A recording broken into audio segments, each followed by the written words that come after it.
자, 이제 봅시다. 우선 뭐부터 하지?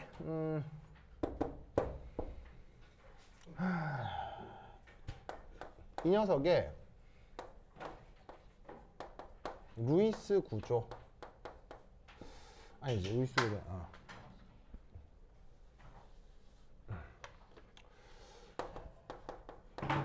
최외곽 전자배치. 이걸 하나 보시면 수소는 1s1이고요. 플로라이드는 ES2 EP5죠. 그죠? 그리고 이제 이것으로부터 얘의 루이스 구조를 그리면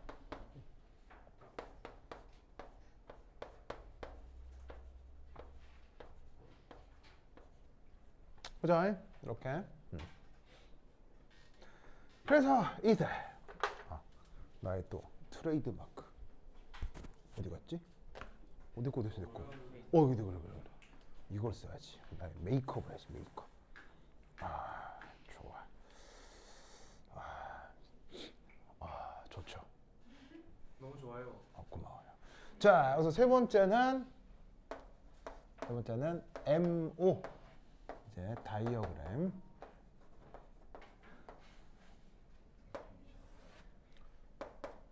자, 우선 이제 말씀드리기 전에 그 교과서에 예를 들어서 말이 떠오르질 않냐. 예를 들면 H2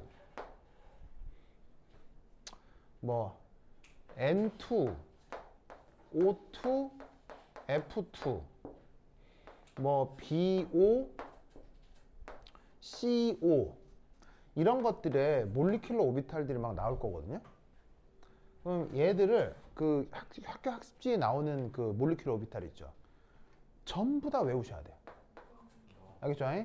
그림을 개별적으로 싹 다 외워야 돼. 알겠죠? 싹 다 외워야 돼. 그래서 그걸 당부를 드리는 바이고요. 당부를 드리는 바이고. 자, 그래서 이제 지금 이제 요 몰리큘러 오비탈 루이스 구조의 HF에 대해서 한번 해볼게요. 자, 여기서 우선 루이스 구조를 그리는 이유가 뭘까요? 루이스 구조를 그려본 이유가 뭘까요? 바로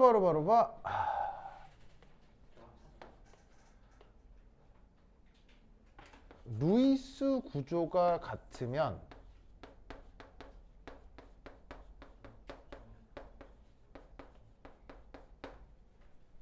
MO가 같기 때문입니다. 즉 루이스 구조를 그렸을 때 똑같은 루이스 구조들이 있죠. 그러니까 원자 종류만 바뀌고 뭐 결합성 개수나 비공유 전자쌍 개수나 이런 게 똑같은 애들이 있죠.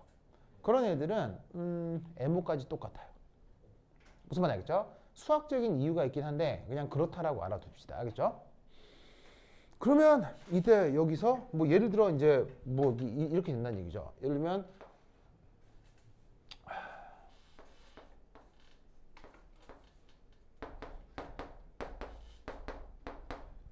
자, 이거 학교에서 루이스 구조 하진 않았죠? MO 안 했어요? MO는 안 했는데 어쨌건 이런 녀석의 루이스 구조가 이런데 루이스 구조 중에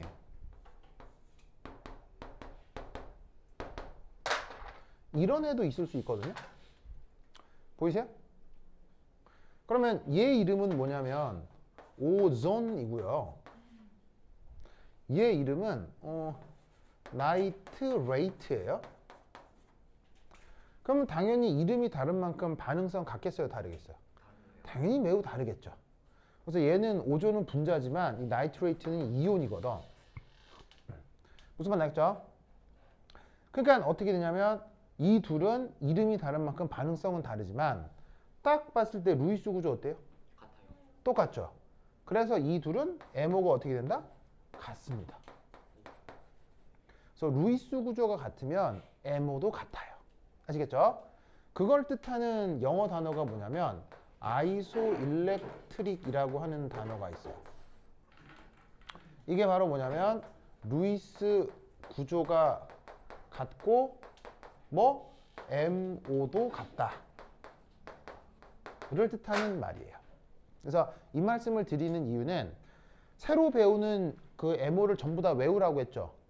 그런데 그거를 다 개별적으로 외우는 게 한계가 있을 수 있기 때문에 루이스 구조가 같게 나타나는 것들끼리 묶어서 대표적으로 분자기도 함수를 외우면 된다는 얘기예요. 무슨 말인지 알겠죠? 그 생각을 기억해 두시기 바랍니다. 오케이.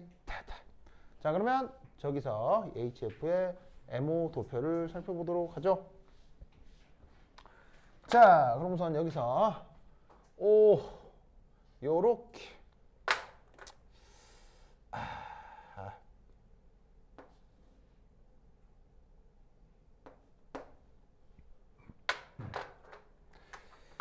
그다음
오케이.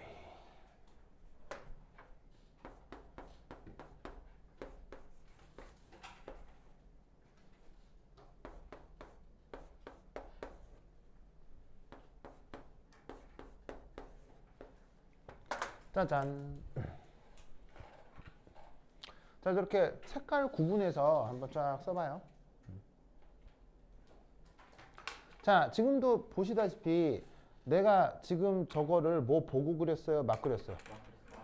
이 말은 내가 어떻게 하고 있다는 얘기겠어요? 매우 그렇지. 무슨 말 알겠죠? 여러분은 당연히 어떻게 해야 되겠어요? 그렇지. 외워야 된다.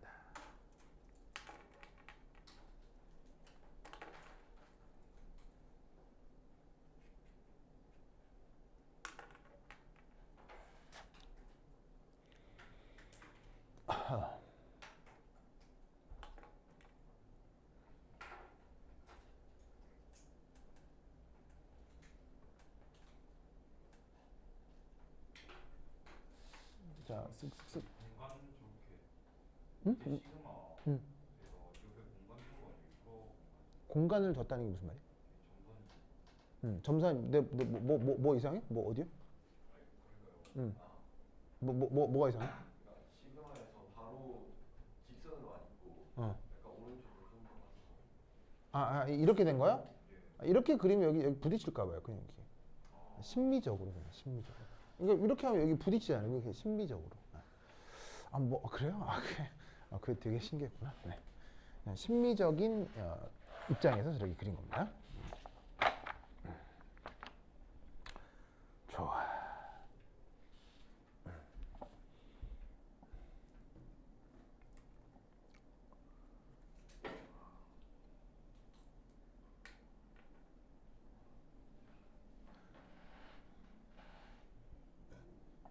자, 다른 분자기도 하면서 내가 강의를 드릴 테니까 그거를 좀 보고 공부를 하세요. 근데 공부를 하고자 시간에 싹 외워야 돼, 알겠지? 싹 외워야 돼, 외워야 돼. 자, 이때 여기서 첫 번째 1 자, 뭘 하나 알아야 되냐면 이걸 알아야 됩니다. 우선 AO, MO는 뭔지 알겠죠? AO는 원자 오비탈, MO는 분자 오비탈. 자, 전기 음성도가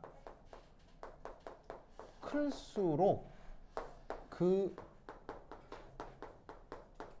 원자의 AO가 더 안정하다. 이게 또 이제 분자기도 함수 분석할 때 아주 중요한 논리죠. 그래서 어떻게 지금 그려져 있냐면 슈쇼의 1S보다 플로라이드의 EP가 더 안정하게 그려져 있을 거예요. 그래서 플로라이드는 전기음성도가 뭐한 대표적인 원소예요. 플로라이드는 전기음성도가 뭐한 가장 큰 아주 대표적인 원소죠. 그래서 어떻게 하냐면 EP 오비탈인데도 1S보다 더 안정하다. 무슨 말 알겠죠? 그냥 외우시면 되는데 이유는 전기음성도가 클수록 전자가 잘 있겠어요? 잘 없겠어요? 전자가 잘 있겠죠. 그러니까 전기음성도가 큰 걸 더 안정하게 그려야 거기 전자 배치가 돼서 안정하다를 표현할 수가 있는 거야. 무슨 말 알겠죠? 그래서 전기음성도가 큰 원소의 원자 오비탈을 항상 더 안정하게 그린다. 됐죠? 됐죠? 자, 이때 두 번째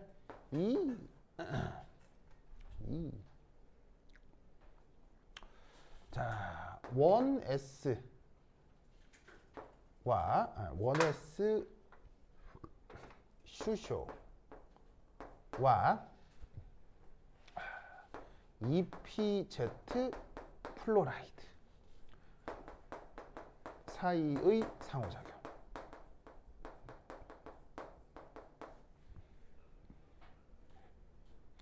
자, 우선 첫 번째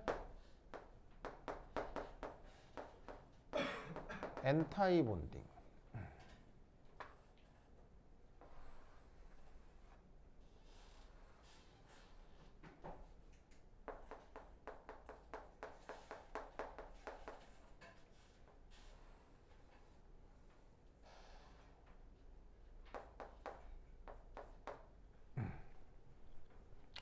자, 보이다시피 요게 슈쇼의 1S 오비탈을 그린 거고요.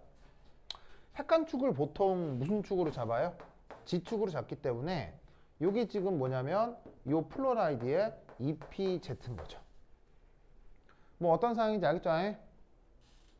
알겠죠? 네. 알겠죠? 자, 그럼 이제 그리는 김에 왁구를 하나 더 그려볼게요.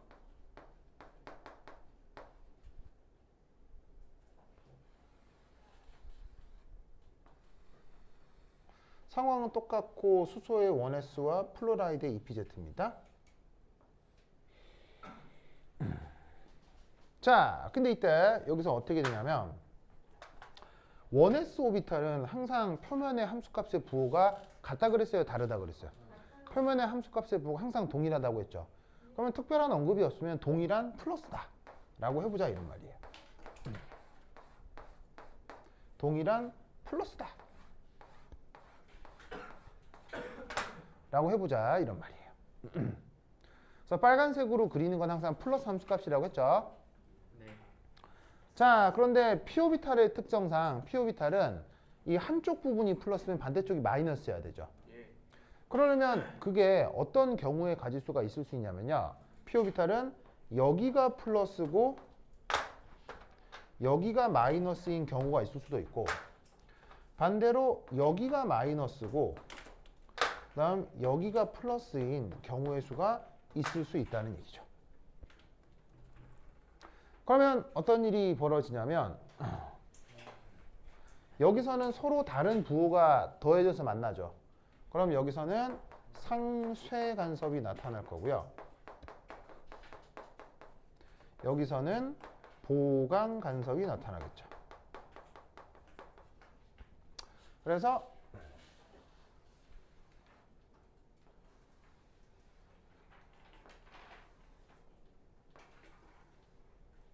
자, 원래 s 오비탈과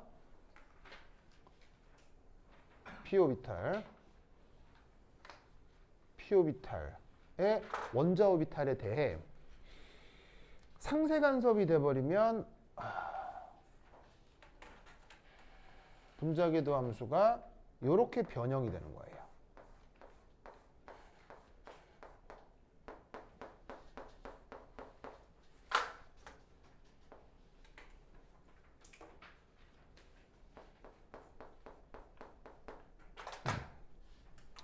그리고 아래쪽 거는 어떻게 되냐면 여기 보시다시피 짜잔 플러스 값을 갖는 영역이 훨씬 더 강화되는 거죠.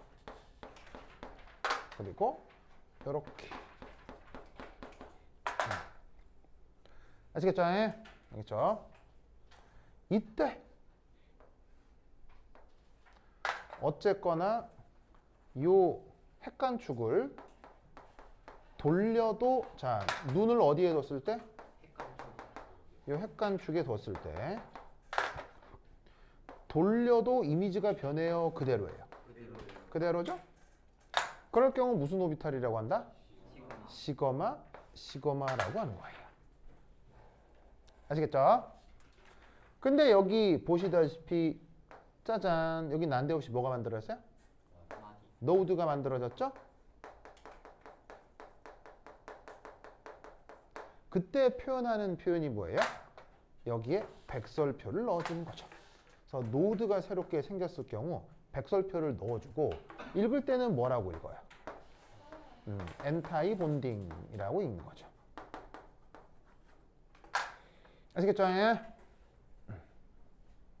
지원 오케이? 좋아.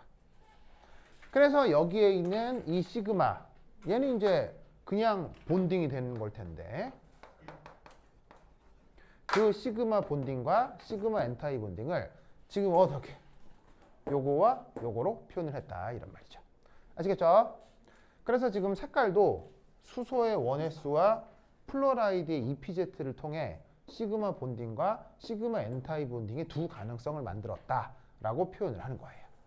아시겠죠?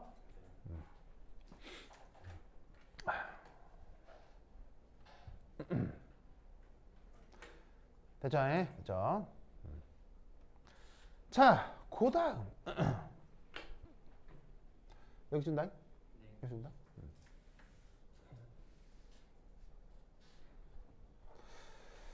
자, 두 번째는 했고 그 다음은 1SH와 2S 플로라이드 사이의 상호작용입니다.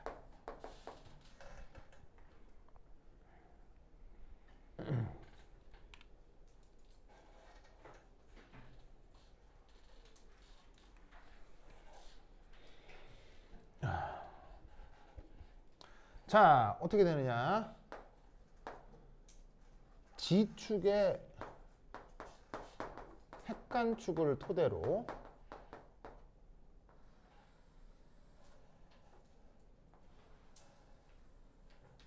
요게 수소의 1s고요. 이게 플로라이드의 2s 오비탈입니다. 보이슝? 슝슝슝. 보이시죠? 보이시죠? 진여크. 왜 울려고 그래요? 아, 그래요? 저 물총을. 좋네요. 그러네. 알겠습니다. 보자. 이거 수업 끝나고 집에 이제 가는 거예요? 네, 집에요. 학교 가요? 학교 바로 가요? 아, 진짜로요? 알겠습니다. 그래요? 이거 끝나고 다음 수업은 없어요? 없어요? 알았어요. 그리고 나 까먹을 수 있으니까 분자궤도 함수 올려달라고 그 카톡방 계속 올려야겠죠? 네. 내가 까먹을 수 있으니까, 알겠죠? 됐고. 그 다음 또 어떤 단어가 있지? 리드 숙제 드리면 되고. 됐고. 그 다음 또 뭐가 있지? 뭐라고요? 아 그래? 그저께 안 사실인데 우크라이나 젤렌스키 대통령이 유대인인 거 알아요? 유대인이더라고요. 네. 어?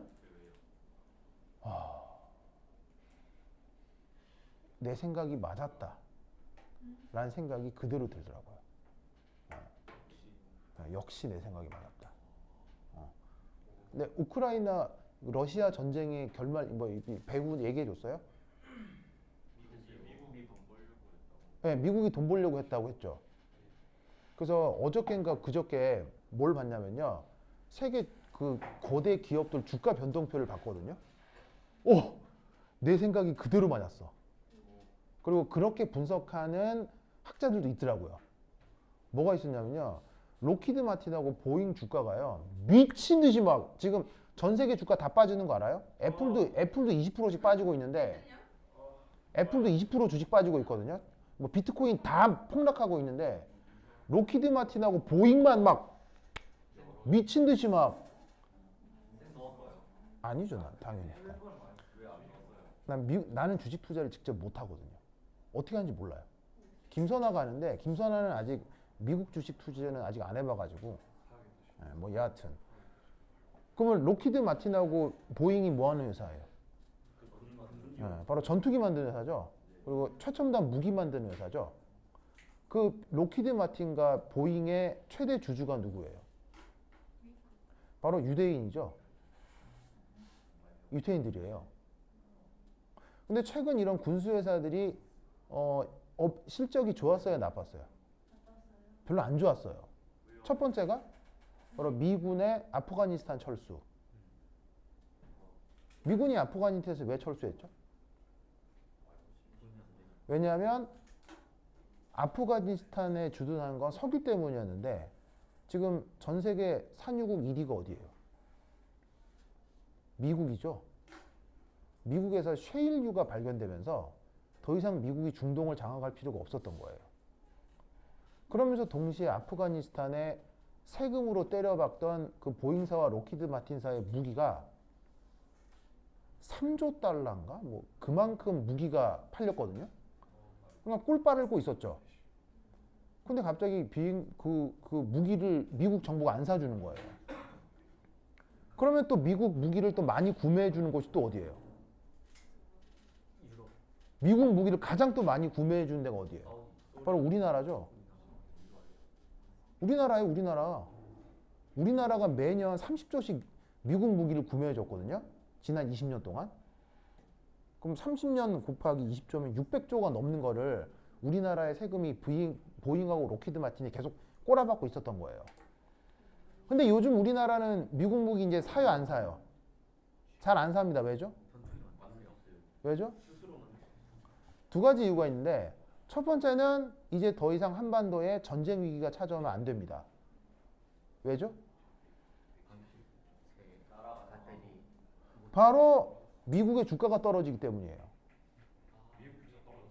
왜 한국, 이 얘기 해줬죠? 그렇죠. 왜냐하면 우리나라의 반도체하고 배터리가 안정적으로 미국에 공급이 돼야 미국 포드, 크라이슬러 같은 자동차 회사들의 주가가 안정적으로 유지가 된다고요. 그럼 우리나라의 정치 위기가 없어야 되니까 미국 입장에서는 우리나라의 그 한반도 위기를 고조시키면 안 된다고. 그리고 두 번째는 이제 우리나라가 세계 최첨단 무기를 만들기 시작했죠.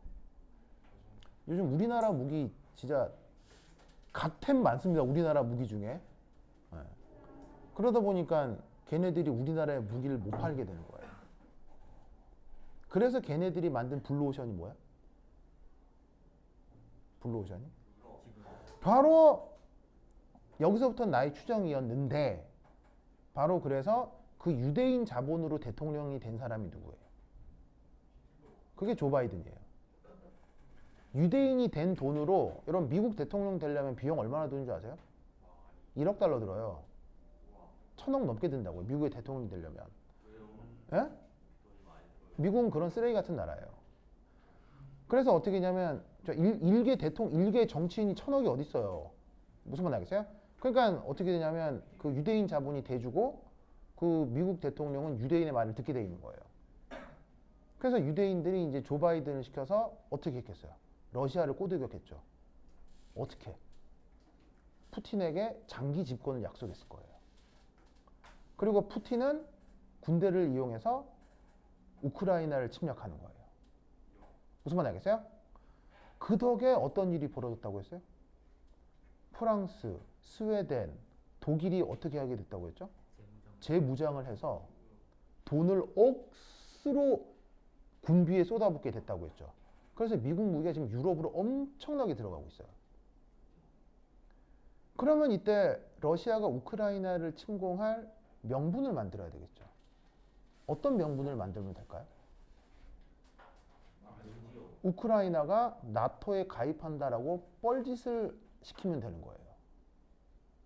우크라이나가 나토에 가입한다가 뻘짓인 거는 전 세계의 사람들이 아는 걸까요? 모르는 걸까요?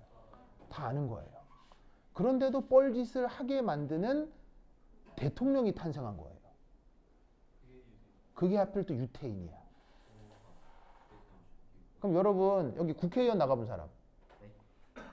국회의원이나 여기 아니면 저 경남도지사 이런 데 선거 나가본 사람? 없죠? 여러분 시의원만 선거에 나가도 어떤 일이 벌어진 줄 아세요? 내가 평생 동안 카맣게 잊고 있었던 별의별 인맥들한테 전화가 다 와요. 내가 어느 선거에 딱 출마하잖아요? 갑자기 전화가 와. 이번에 선거 출마했어. 여기 자기 40년 전에 다녔던 유치원인데요. 그 유치원 동창회에서 여기 무슨 행사하니까 와서 좀 참석 좀 해주세요. 이런 전화 다 와요. 그러면 거기 나가서 어떻게 해야 돼요? 그 출마한 사람은 밥 다 사야 돼요. 모르죠? 밥 다 사야 돼요. 진짜입니다. 이게 선거예요. 그럼 생각해봐. 유대인이면 만만한 사람들이에요? 독한 사람들이에요? 독한 사람들이죠. 어느 날에 누가 대통령이 됐네. 무슨 말 나겠어요? 자, 가만히 두겠어요? 당연히 활용하겠어요. 당연히 활용하는데 또 활용하기도 존나 좋아. 왜? 이놈의 우크라이나 대통령은 정치적인 경험이 있어 없어? 1도 없지. 개그맨이었잖아. 그러니까 걔를 보완해 줄 수 있는 정치적인 동지가 아무도 없는 거야. 딱 데려다가 이리 와봐. 그래서 왜 그러세요? 우리 형들이 이 계획을 좀 살려고 하는데 너가 좀 역할을 좀 해야 되겠다. 그래서 저한테 왜 이러세요? 아유, 형 말만 들어. 그러면 안 되는 거 아니에요? 너가 이 세상 무서운 걸 모르는구나. 너 대통령 그만하고 싶어? 이렇게 협박하면 그 초짜 대통령은 넘어가겠어요, 안 넘어가겠어요? 단 한 번도 정치를 해본 적이 없는 사람이에요. 그럼 그 무시무시한 유대인들이 이렇게 압박을 하면 이건 내가 봤을 때는 협력 혹은 협박 같은 걸 거예요. 무슨 말인지 알겠죠? 그래서 그 젤렌스키는 울며 겨자 먹기로 나토에 가입한다고 개뻘짓을 쳤을 거예요. 그래서 손해는 가장 많은 손해를 본 건 바로 우크라이나 국민일 거고요. 그리고 러시아는 손해본 거 있어요, 없어요? 러시아는 손해본 거 1도 없어요. 러시아는 손해 하나도 안 봤어요. 왜죠? 바로 러시아는 전 세계에서 천연가스를 가장 많이 수출하는 나라이기 때문에. 그것도 어디에? 유럽에. 그러니까 러시아가 아무리 전쟁을 일으켜도 유럽은 어떻게 할 수 있다 없다? 없습니다. 만약에 유럽이 러시아한테 뭐라고 하면 알았어 하고 천연가스하고 석유 잠그면 돼요. 그러면 독일, 프랑스 이런 나라는 전부 다 구석기 시대로 바뀌는 거지. 그러니까 러시아는 전혀 손해본 거 없고 푸틴이 득을 본 거지. 왜? 장기 집권을 약속받았을 테니까. 아마 종신 집권을 약속받았을걸요? 그리고 우크라이나 국민 막 죽고 그리고 전 세계 대공황 일어나고 그래서 물가 오르고 무슨 말 하겠죠? 돈은 로키드 마틴 이런 애 다 벌고. 바이든이 어. 그 장기 집권을 약속하기 위해서 뭘 할 수 있어요? 러시아에 대한 직접적 군사 행동이나 분위기를 조장하지 않는 거죠. 무슨 말인지 알겠어요? 그냥 가만히 있는 거죠. 가만히 있는 거죠. 그래서 미군 같은 경우 지금 미군 지금 우크라이나 주변에서 미군 빼고 있죠. 미군 빼고 있어요. 미군 빼고 그냥 전쟁을 장기화해서 물자나 돈만 계속 지원하고 있는 거예요. 미군이 직접 개입하지 않아요. 미군이 직접 개입하면 전쟁이 금방 끝날 거 아니에요. 금방 끝나버리면 막 책임론도 있고 막 이렇게 될 거 아니야. 누가 잘했다 잘못 이럴 거 아니야. 근데 그게 아니고 계속 끄는 거예요. 그냥 돈만 쓰게 하는 거예요. 돈만. 그럼 그 상황에서 거기 우크라이나 국민들 막 죽고 막 이러겠죠. 젤렌스키는 그거에 활용된 대통령이에요. 이게 나의 추정이었는데 그저께 드디어 내가 주가 변동표하고요. 젤렌스키가 유대인이라는 걸 내가 그저께 알았어요. 그래서 이제 물가가 미친 듯이 오를 거예요, 이제. 네.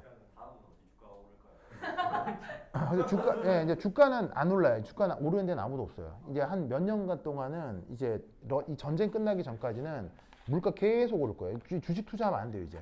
한동안은. 그러면 미국은 그래서 한동안 어디에 해야 되냐면 적금 들어야 돼, 적금.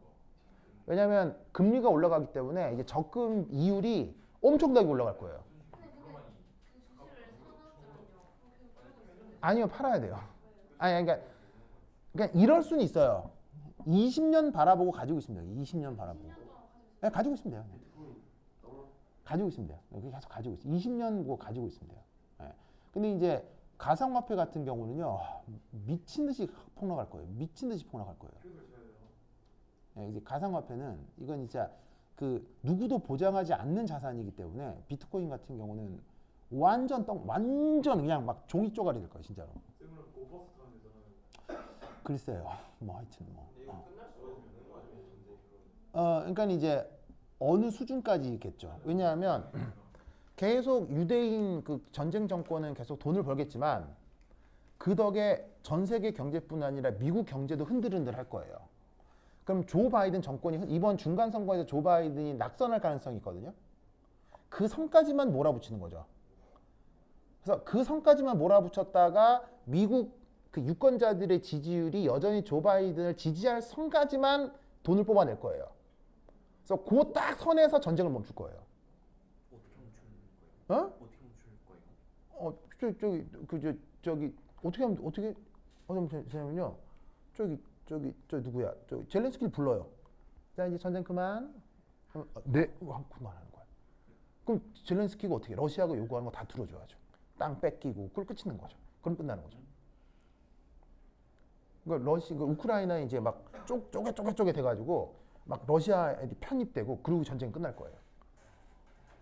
그러니까 우크라이나만 좆되는 거고요. 그리고 전 세계 사람들만 막 주식 폭락하고 돈은 유대인 정권이 다 벌고 러시아는 우크라이나 땅 일부 얻고 그다음에 푸틴은 종신 집권할 거고 그다음 미국 민주당은 계속 이제 왜냐하면 집권을 하게 될 거예요. 그리고 이 전 세계적인 경기 대불황이 앞으로 5, 6년은 지속돼야겠죠. 조 바이든이요. 민주당 정권이요. 민주당이 조 바이든 말고 미국의 모든 정치인들에게는 그 유태인 정권이 다 개입돼 있어요. 오히려 공화당이 유태인 정권에서 조금 멀어져 있는 애들이에요. 그래서 저기 옛날 대통령 누구야 이거? 트럼프가 유대인이랑 그렇게 싸운 거죠. 그래서 사실은 미국의 우파라고 하는 사람들 있잖아요. 예를 들면 미국의 막 컨트리 음악 있잖아요. 막 이렇게 막 미국 시골 아저씨들 이 제일 싫어하는 게 유대인이에요. 왜냐면 미국 시골 아저씨들이 사실은 경제 수준이 높아요, 낮아요? 낮죠. 학력 수준이 높아요, 낮아요? 낮죠. 그 시골에서 막 이렇게 컨트리 로드 이게 막 운전하고 다니는 아저씨도 있잖아요. 그래서 막 뭐 카우보이 모자 쓰고 막 치고 레이디 이런 아저씨도 있잖아요. 그 아저씨들이 다 유대인 억수로 싫어해요. 그 아저씨들이 표를 모아 만든 대통령이 그게 바로 트럼프라고요. 그래서 트럼프 집권기에는 이런 거대한 나쁜 일이 벌어지지 않았어요. 오히려 전 세계적으로. 미국 내에서의 문제는 있었거든요. 멕시코하고의 국경 막 짓고 막 이상한 짓 막 그다음에 막 혐오 발언 이런 거 있었지. 전 세계를 대놓고 막 이런 막장 짓은 안 했어요. 그 공화당 정권은 적어도 공화당 정권은. 왜냐면 그쪽은 적어도 반유대인 정서가 있거든요. 근데 민주당은 약간 리버럴하기 때문에 친유대인 정서가 강해요. 그리고 친일본 정서가 강해요. 무슨 말인지 알겠죠? 그래서 민주당 쪽은 완전 친일본이에요. 친일이에요. 완전 친일이에요. 완전 친일. 근데 공화당은 약간 반일이 좀 있어요. 그래서 사실은 트럼프 집권기가 우리가 조금 더 편했죠. 우리 입장에서. 미국은 좀 안 좋은 건데 우리는 좀 좋았죠. 뭐 하여튼 그런 일이 벌어진다. 그래서 요즘은 그냥 저 은행에 돈 넣으세요. 뭐지 국제 금리가 더 올라가고 있는데 일본만 지금 금리가 오르고 있단 말이에요. 그것도 일본 내에서 금리를 오르지 못하게 일본 은행이 미친 짓을 하고 있어요. 여러분 그거 아세요? 일본 주가가 20년 동안 변하지 않았다는 거 알아요? 왜죠? 왜죠? 왜냐하면요, 일본 종합주가지수가 떨어지면 일본 전체 경제가 폭락하는 거죠. 그래서 어떻게 하고 있냐면요, 이제 우리나라 돈 찍어내는 은행이 어디예요? 한국은행이죠. 그럼 엔화 찍어내는 은행이 어디예요? 일본은행일 거 아니에요. 그 일본은행이 어떻게 하냐면요, 어느 회사의 주가가 떨어질 것 같으면요, 일본은행에서 돈을 막 찍어가지고요, 그거로 그 회사의 주식을 사요. 몰랐죠? 몰랐죠? 그 주가가 떨어지는 걸 막아요. 무슨 말 알겠어요? 막아요. 예, 국가 단위로 주가 조작을 하는 게 일본이에요. 그런 식으로 여러분 놀라지 마세요. 그런 식으로 지난 20년간 일본 정부가 쏟아부은 돈이 얼마게요? 얼마예요? 2,000조 엔이요. 그럼 좀 발전이 없는 거 아니에요? 예, 일본은 망한 나라예요 이미. 예. 그럼 자본주의가 약간 아닌 것 같아요. 아, 일본은 여러분 그 민주주의 사회도 아니고요, 그 자본주의 사회도 아니에요. 우리나라도 자본주의라고 하기 좀 어려운 나라예요. 좀 어려운 나라고요. 일본은 더 심하고요. 그래서 일본은요 지금 망하기 일부 직전이에요. 그래서 이미 국가 부채가 그런 식으로 이렇게 왜 이런 말 있잖아요. 아랫돌 빼 윗돌 개기 뭐 이런 말 있잖아요. 엄발에 오줌 누기 뭐 이런 거 있잖아요. 그런 짓을 일본이 20년 동안 해온 거예요. 그래서 일본 주가는요 고정 왜 고정적이겠어요? 그 수준에 맞추는 거예요. 근데 돈 찍어가지고 그 수준에 맞게만 딱 돈 찍어서 계속 사는 거예요. 이렇게. 그래서 일본의 최대 주주는 일본 모든 회사의 최대 주주는 일본은행이에요. 그래서 일본 전체 주식시장에 전체 주식시장에 거기에 점유율 50%가 일본은행이에요. 일본 모든 회사의 50% 지분을 갖고 있는 게 일본은행이야. 상상이나 돼요? 일본은 이미 좀비 나라예요. 좀비 나라. 그러니까 일본에 대해서 이렇게 정상적인 생각을 하면 안 돼요. 그렇죠? 예, 일본이 이미 망한 나라예요. 예. 생각해봐. 만약에 삼성전자 주가가 떨어졌어. 그럼 우리는 떨어졌나 뭐 이렇게 하는 거 아니야. 그럼 이제 거기 손해본 사람은 에이씨 팔 욕하고 다잖아. 근데 그게 싫어서 한국은행에서 돈을 찍어가지고 그 돈으로 삼성전자 주가를 사가지고 주가를 다시 올렸대. 그럼 이게 민주주의 국가에서 이게 가능한 일이야? 미친 짓 아니야. 미친 짓. 무슨 말인지 알겠어요? 그래서 일본은 모든 회사가, 그래서 일본은요 회사만 만들면 회사가 망하겠어요? 안 망하겠어요? 회사가 절대 안 망해. 일본은. 그럼 이 말은 무슨 말이겠어요? 일본의 모든 회사는 생산성이 높겠어? 생산성이 낮겠어? 생산성이 낮은 거야. 그래서 모든 일본 제품이 이제 좋아? 나빠? 요즘 일본 제품 좋아? 여러분 만약에 휴대전화 삼성 전화기 고를래요? 소니 전화기 고를래요? 여러분 TV 소니 TV 살래요? LG TV 살래요? 여러분 그거 세탁기 미쓰비시 세탁기 살래요? LG 세탁기 살래요? 근데 무슨 말 하는지 알겠어요? 무슨 말 알겠어요? 자동차도 렉서스 하나 나왔죠. 렉서스 하나 나왔죠. 여러분 뭐 혼다 자동차 살래요? 현대 자동차 살래요? 혼다라는 자동차 회사가 있거든요. 아니 뭐 스바루라는 회사도 있어요. 뭐 미쓰비시 이런 회사도 있거든요. 네. 근데 이미 끝난 거예요. 일본은 모든 게 끝난 거예요. 아, 없는 건 아닌데요. 시간이 오래 걸리겠죠. 시간이 오래 걸리겠죠. 어디 가요? 네. 네, 그래서 지금 일본이 어떻게 되고 있냐면요.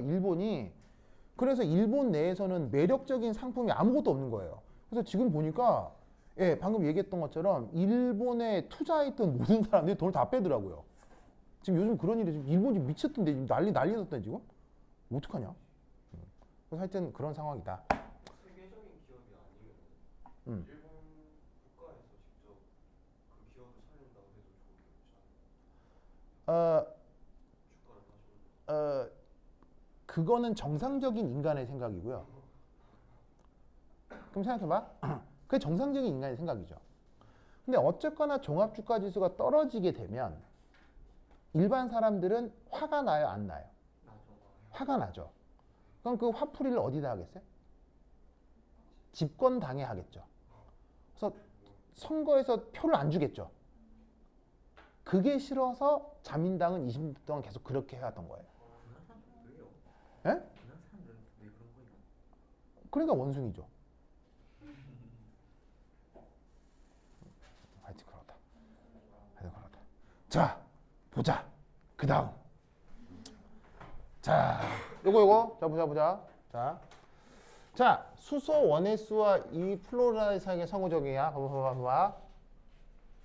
그러면 우선 첫 번째 여기서 알 수 있는 거 1. ESF가 매우 수축되어 있다. 아시겠어요? 자, 잘 봐요. 수소의 1S보다 플로라이드 2S가 크기가 더 커요, 더 작아요? 오히려 작죠. 이유는 뭐 때문이겠어요? 그렇지. 전기음성도 너무 크다.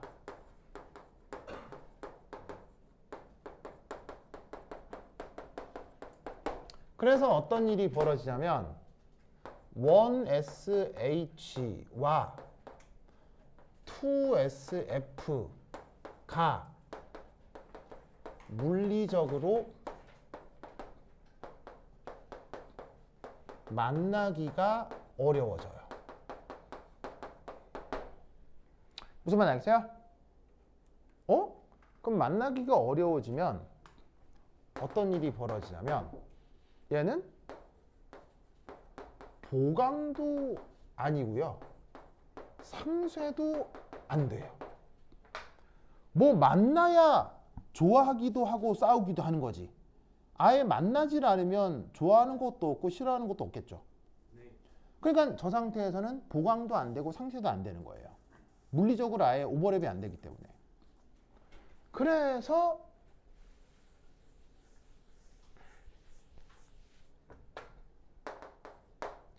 이런 경우를 뭐라고 부른다? 를 non-bonding이라고 합니다. 우리말 번역은 비결합.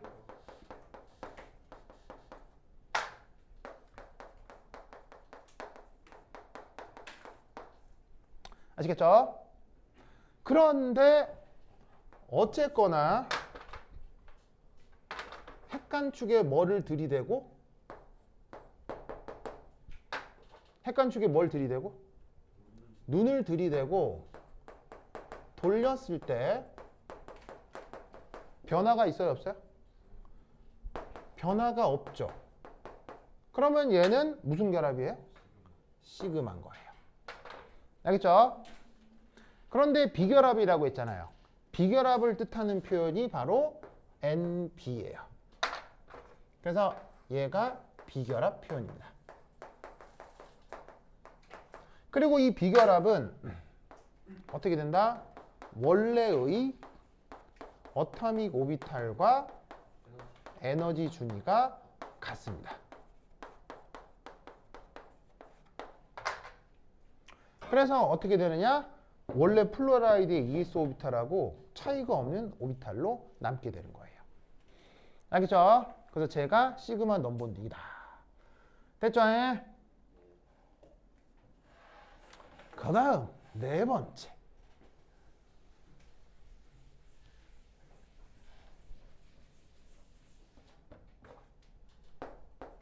네 번째는 1SH와 EPXF 사이의 상호작용. 자, 여기가 핵간축 G축이고요.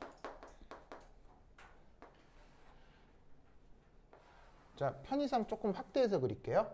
그래서 얘가 수소의 1s인데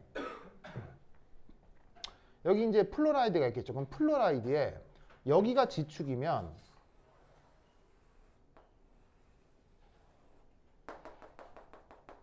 요 수직한 방향이 X축이라고 생각할 수 있겠죠. 그래서 얘가 지금 2px야. 이게 지금 여기에 플로라이드가 있고. 됐죠?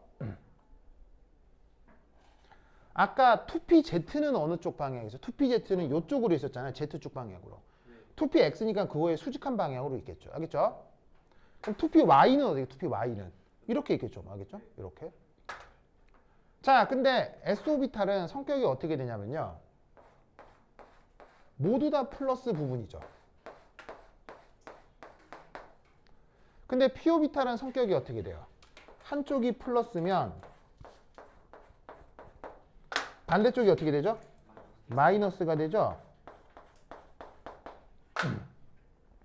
그러면 이때 어떻게 되느냐? 이쪽은 부호가 같죠? 무슨 간섭 하겠어요? 보강 간섭을 하고요. 이쪽은 부호가 서로 다르죠? 뭐 하겠어요? 상쇄 간섭 하겠죠? 아시겠죠?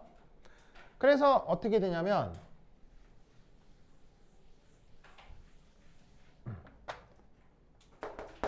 이 경우 보강 정도, 보강과 상쇄의 정도가 완전 같아집니다. 그래서 어떻게 되냐면 본딩도 아니고 그렇다고 엔타이 본딩도 아니게 되는 겁니다. 그래서 이 또한 무슨 상호작용이다? 넌본딩 상태입니다.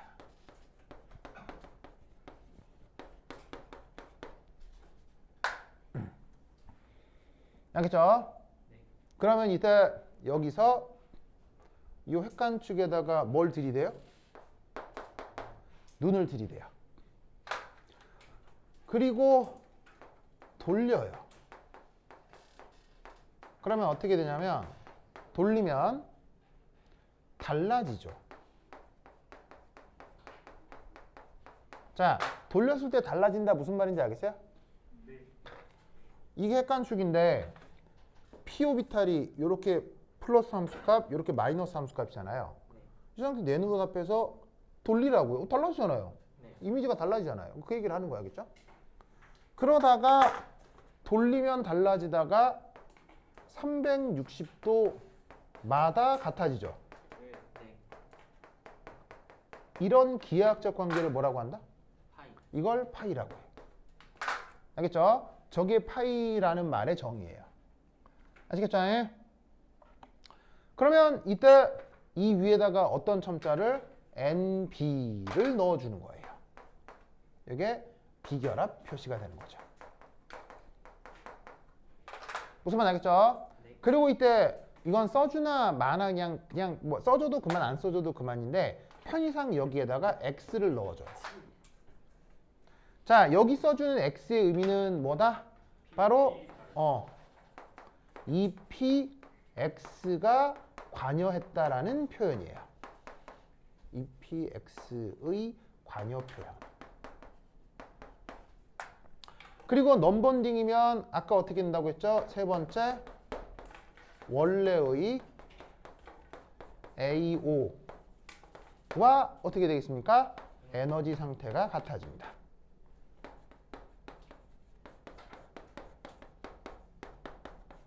그걸 어떻게? 이렇게 표현한 거죠. 무슨 말 나겠죠? 얘가 에너지랑 같아지는 거예요.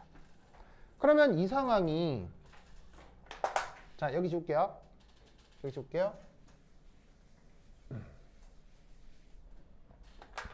1, 2, 3, 4 1SH와 EPYF 사이의 상호작용 역시 어떻게 되겠어요? 도 마찬가지라는 얘기죠. 다만 무슨 차이만 있을 뿐? 방향의 차이만 있을 뿐. 요 이미지를 정확하게 이렇게 해주면 똑같은 일이 벌어진다 이런 말이에요. 무슨 말 알겠죠? 그걸 에너지적으로 어떻게 쓴 거다? 이렇게 쓴 거다. 아시겠죠? 여기에 이제 드디어 1, 2, 3, 4, 5 맞지? 1, 2, 3, 4, 5 바로 훈츠룰과 파울리의 베타 원리에 따른 무슨 배치? 전자 배치를 하는 거예요.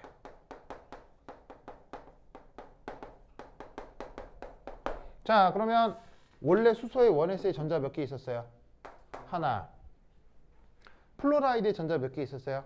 하나, 둘, 셋, 넷, 다섯, 여섯, 일곱. 그럼 여기 전자 총 몇 개 있어요?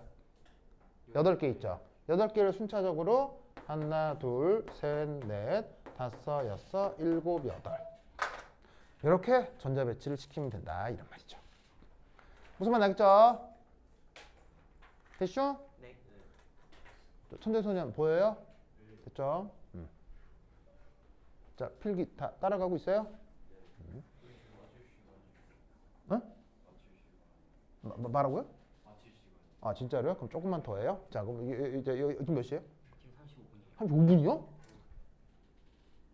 35분이요? 35분이요? 근데 왜 천지원이 난리를 안 치지? 그래서 어디 갔지? 그래? 그래요? 그래요? 자, 됐죠? 그러면 여기서 알 수 있는 거죠. 여기 줄게요. 영어도 아직 덜 끝났나 보다. 자, 그럼 여기에서 BO 얼마예요? BO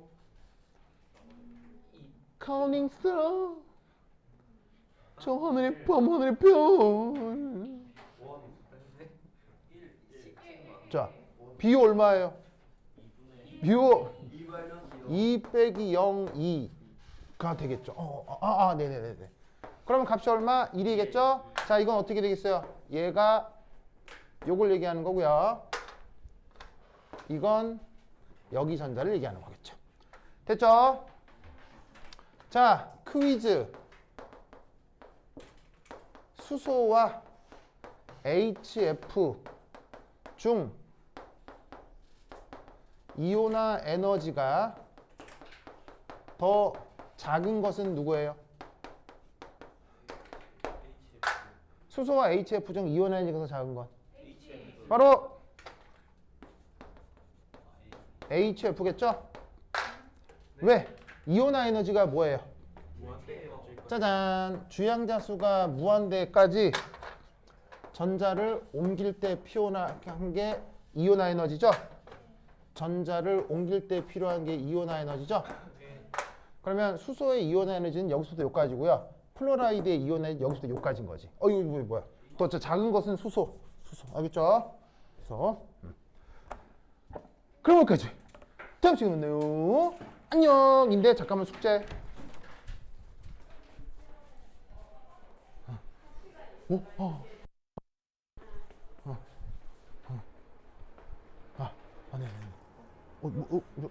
감사합니다. 네. 감사합니다. 그래. 자, 아까 기체 못 받은 사람 여기 하나, 둘, 셋, 여기 셋. 자, 그 다음에 잠깐만 루이스 구조 하나, 둘, 셋, 넷. 하나, 둘, 셋, 넷, 다섯. 또 루이스 구조 하나, 둘, 셋. 그럼 여기까지. 다음 시간에 만나요. 안녕. 네. 수바. 오늘 다 온 거죠? 그래, 다 같이. 그래. 됐어. 안녕. 조심히 가요. 3개.